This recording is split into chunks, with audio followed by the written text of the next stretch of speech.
ડભોઈ શહેરમાં બજારોમાં શિયાળાના આગમન સાથે લીલી ડુંગળી અને લીલું લસણના વેચાણમાં ઉછાળો થયો છે. ફ્લેવોનોઇડ્સ જેવા સંયોજનો ધરાવતી લીલી ડુંગળી કેન્સર સેલ ઉત્પન્ન કરનાર ઉત્સેચકો સામે લડે છે. આથી આયુર્વેદમાં અને આહારશાસ્ત્રીઓ કેન્સરના જોખમો ટાળવા માટે આહારમાં લીલી ડુંગળીનો મહત્તમ ઉપયોગ કરવાનું સૂચન કરતા હોય છે.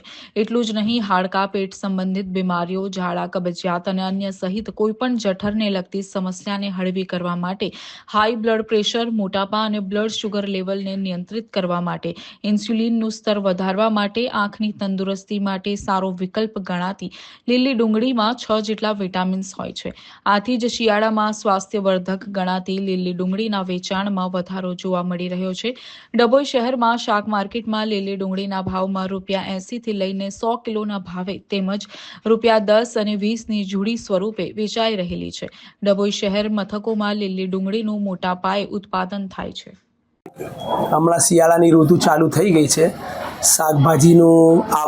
શાકભાજીની આવકો ખૂબ જ વધી ગઈ છે. તેમાં લીલી ડુંગળી, બીટ, ગાજર અને લીલું લસણ એની ડિમાન્ડ વધારે છે હમણાં.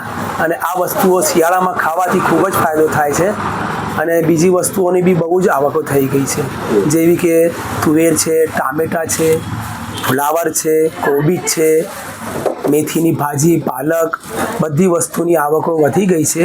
અને એ વસ્તુઓની આવકો વધવાથી ભાવ બી પ્રમાણમાં ઓછા થઈ ગયા છે પહેલાં કરતાં.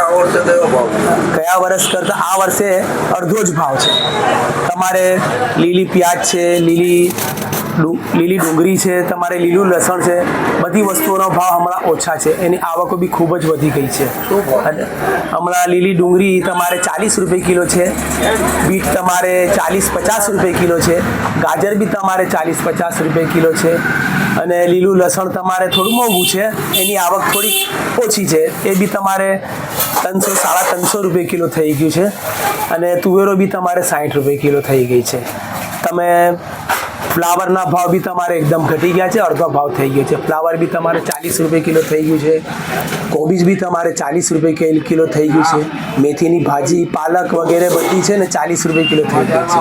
એટલે શિયાળાની ઋતુ ચાલુ થઈ છે એટલે શાકભાજીની આવકો ખૂબ વધી ગઈ છે અને ભાવ બી પ્રમાણમાં બહુ ઓછા થઈ ગયા છે.